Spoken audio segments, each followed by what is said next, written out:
Are eggs good for you or are they bad for you? What about red wine, beer, coffee, gluten? Well, today we're talking about research or data as a way of knowing. And the first problem with data as a way of knowing is you.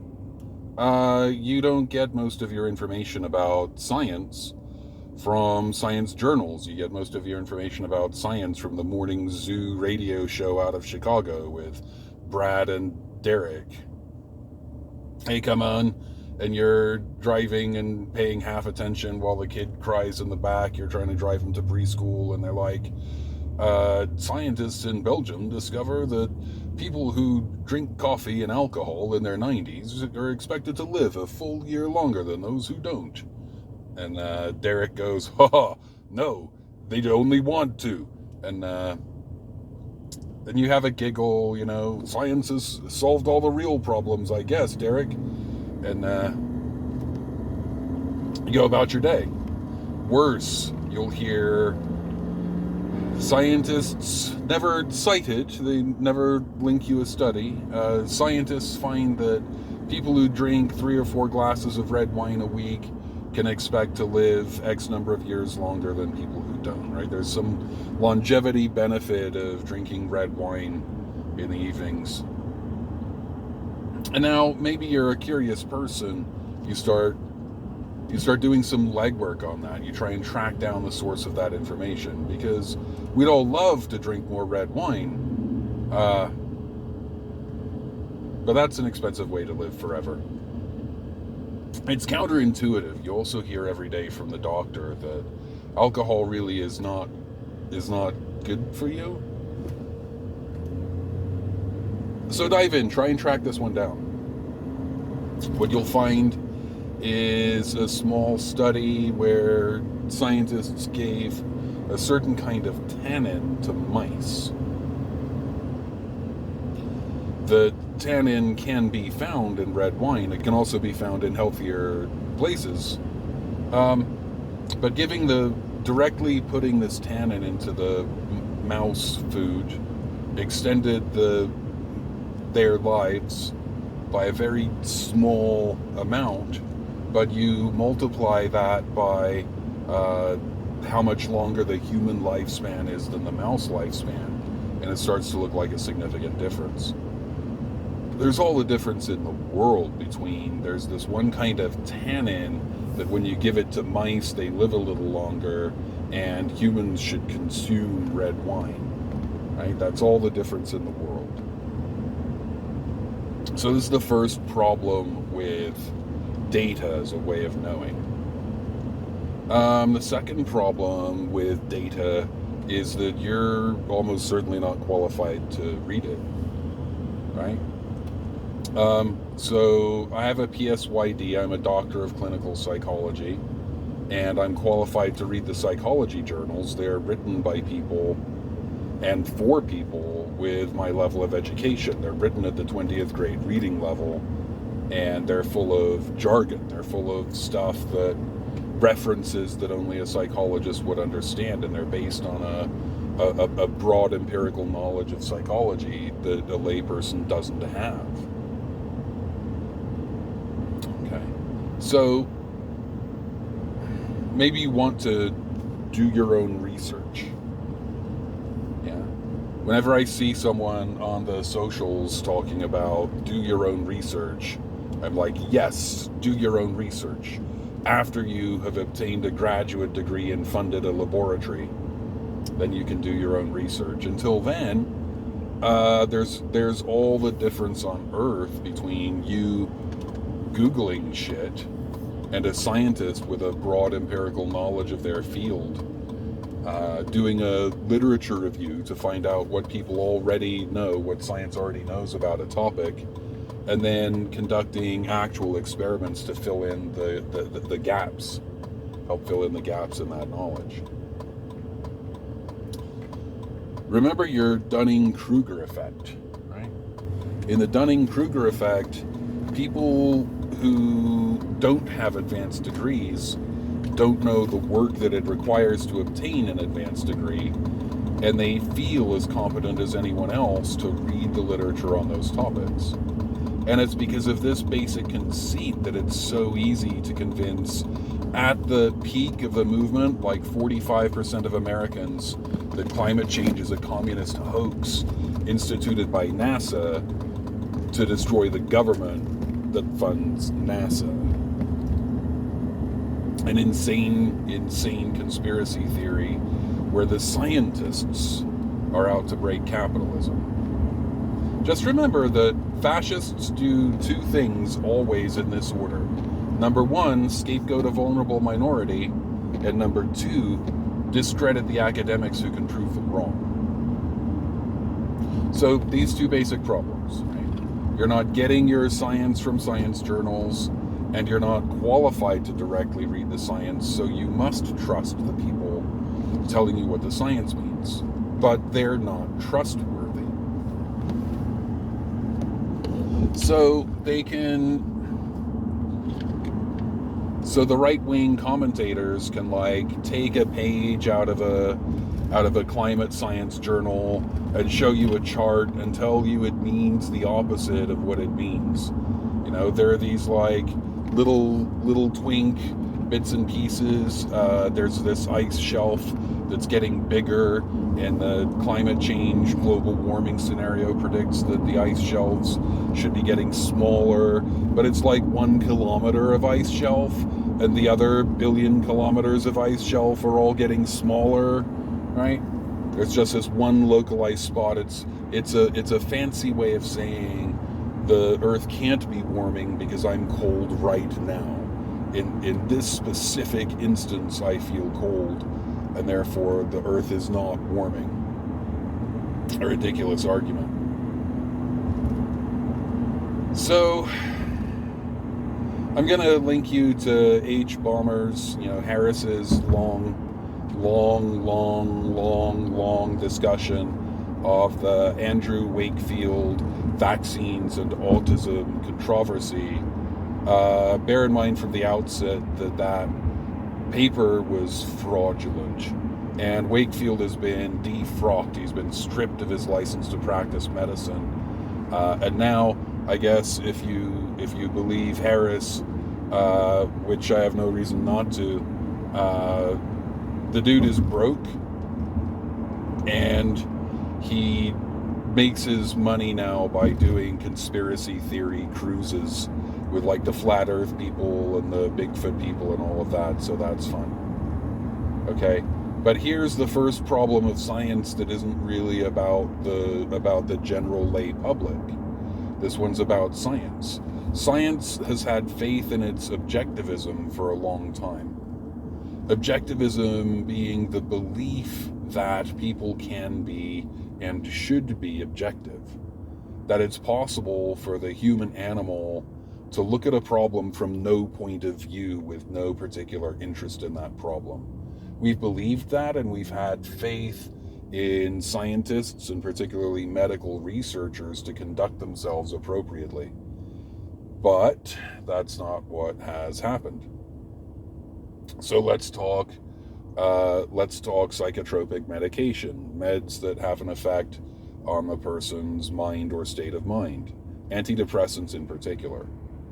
All right? Again, I am a psychologist, but I am not your psychologist. Always bear that in mind. If you're taking drugs for a mood disorder and they're helping you and they're keeping you alive, continue taking them. Skip this part, but here we go. In order to believe that antidepressants are useful for treating depression, what I would want is a study involving 1,000 depressed people. For starters, we're going to do replication later, okay? I'm going to split them up at random with a coin toss. So we'll have groups of roughly 500 people getting a placebo and 500 depressed people getting antidepressants. I don't care which one. At this point, you can even mix and match. All right? And then we're gonna give them the Beck Depression Inventory and a clinical interview and some other measures. We're gonna do that on day 1. And then we're gonna do it 6 months into the study, and then we're gonna do it again 1 year into the study. Now, if antidepressants are useful for treating depression, what we should find is, first of all, everyone gets at least a little better. Almost everyone gets at least a little better because depression is temporary. By definition, depression is temporary. Okay? But what I'd want to see is that the people taking the medication have a shorter, gentler course of depression than the people taking the placebo. In other words, everyone gets better, but the people getting the antidepressant get more better. And would you believe we don't have that study? We don't have that study. So if you have 1,000 people split into these two groups at random, and the people getting the antidepressant get more better than the people taking the placebo, what are the chances of that happening at random? Right? What are the chances that those people were always going to have a shorter, lighter course of depression, and on a coin toss were assigned into the antidepressant group? Well, the odds of that are very, very small. Okay? So the probability of error in a study of that size is very small. So one thing that the drug companies do is, first of all, they set their study somewhere kind of out of the reach of our government agencies. So they like to do this in Finland and Sweden and Norway. And they'll get 1,000 depressed people, but they'll break them up into 20 studies of 50 people each and claim it's for logistical reasons. All right? Okay. So now you have 20 studies of 50, and in those groups of 50, like 25 people or so take the antidepressant, and a like number roughly take the placebo.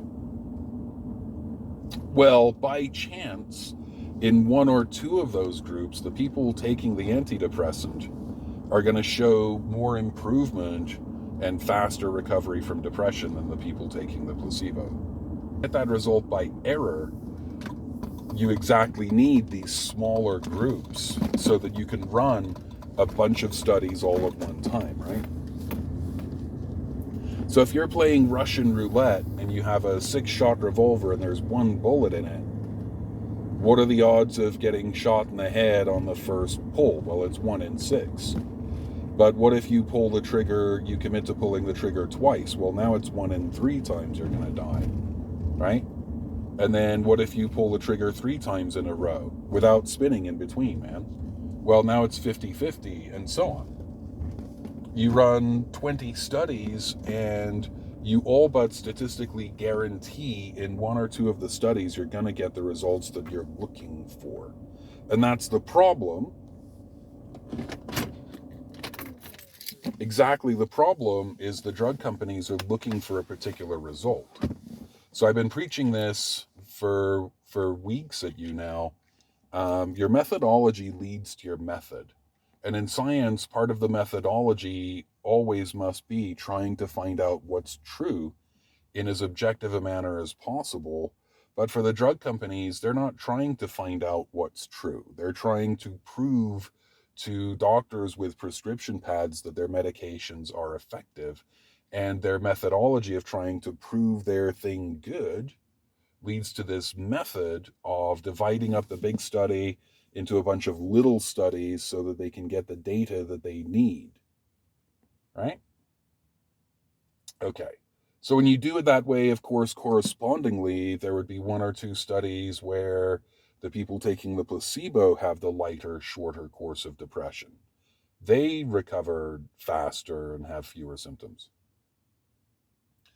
But you only report the 1 or 2 studies that say what you want them to say. Those are the ones that you publish in the American journals. Those are the ones you show the people with the prescription pads. Those are the ones you show the FDA, and the rest goes in the desk drawer. This is the desk drawer problem, right? So there is a great big gaping problem in the data, which is the medical journals in particular, but other journals for sure, have been infiltrated by big, powerful for-profit lobbies. Other stuff that they do, they will rent they'll rent names of respected physicians to publish under. So you'll have this journal article, and it's written by employees of a big drug company. And if they, if you're reading an article in the New England Journal of Medicine, and it says written by employees of Pfizer Pharmaceuticals or something, you'll read that in a particular way, right? Yeah.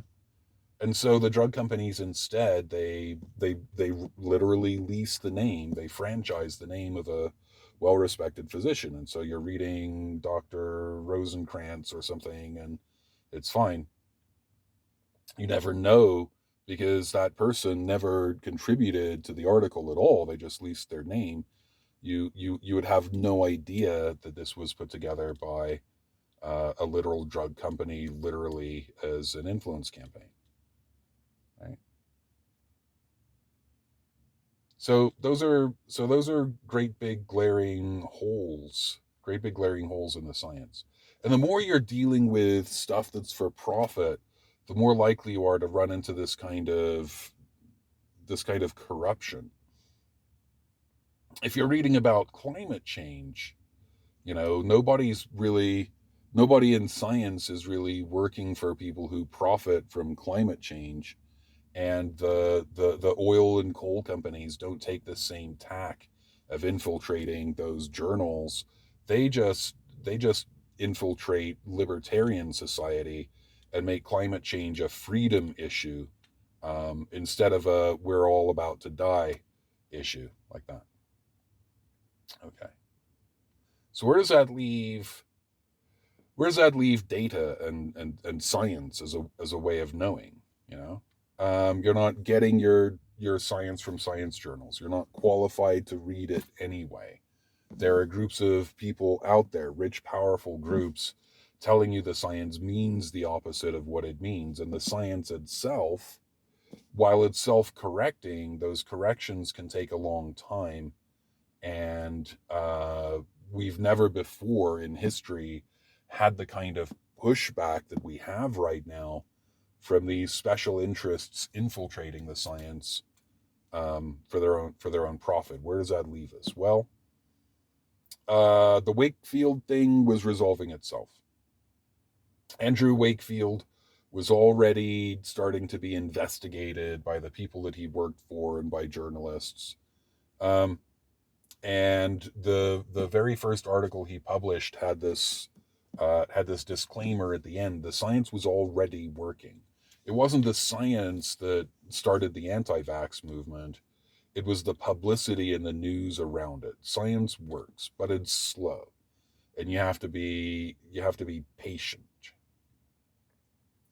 So even if you are a scientist qualified to read the science, you should never put your faith in one journal article unless that one journal article goes to consensus, right? If there's a consensus that this is the most likely version of reality, then we have a certain amount of faith in that. If one journal article comes along and upsets the apple cart, then we have some very serious questions as to why nobody else has ever attained these results before and what it means. Um, are these results real? And then we want to be extremely cautious. We want to wait for replication. We want to do independent testing, and then slowly, if that result holds up, slowly start to. We don't just flip over paradigms. We carefully integrate new knowledge.